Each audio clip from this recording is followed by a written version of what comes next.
Bonjour, ici Caroline de What Color is Your Communication?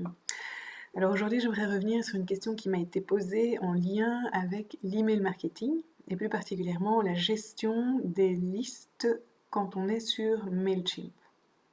Alors l'email marketing, c'est une technique qui consiste à rester en relation avec ses clients par l'envoi régulier de newsletters. Donc moi, c'est un moyen que je recommande à mes clients, même si beaucoup de personnes me disent encore oui, non, moi j'ai pas envie d'envoyer de newsletter à mes prospects, j'ai peur d'ennuyer, etc. Voilà, moi j'invite à dépasser ces craintes et à trouver une parade ou en tout cas un style de newsletter qui vous convient et qui convient à votre cible.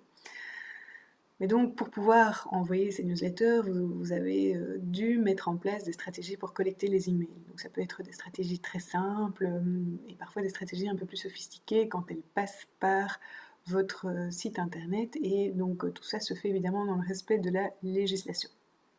Donc sur votre site internet, ce qui se passe, c'est que souvent vous allez créer une landing page, donc une page sur laquelle votre visiteur va pouvoir encoder son adresse email et souvent en échange de quelque chose pour l'inciter à déposer son email.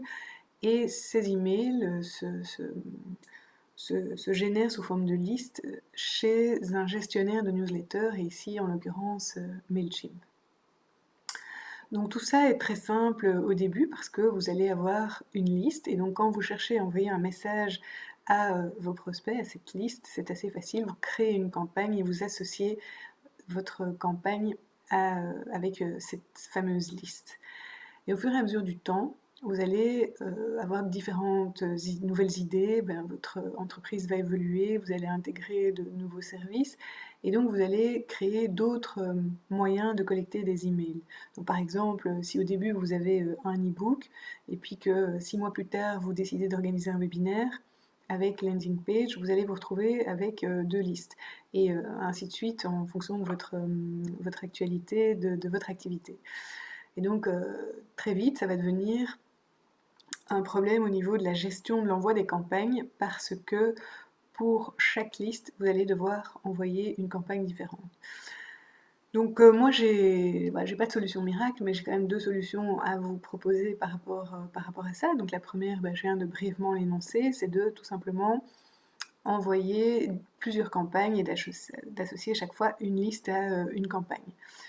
Le problème, c'est les doublons. Parce que si plusieurs personnes sont inscrites à différentes listes, ce qui est très positif, parce que ça veut dire que le contenu que vous créez, les ressources que vous mettez à disposition de votre cible sont très qualitatives, donc c'est vraiment un indicateur positif. Par contre, en termes de gestion, c'est plus compliqué, parce que il faut absolument éviter d'envoyer deux fois la même newsletter à la même personne.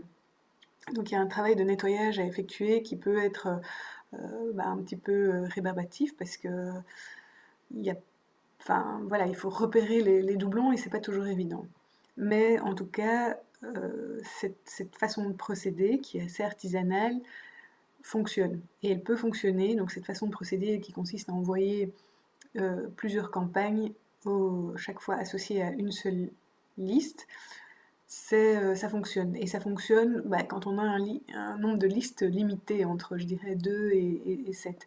Au-delà de 7, ça va commencer à être vraiment chronophage et à être contre-productif.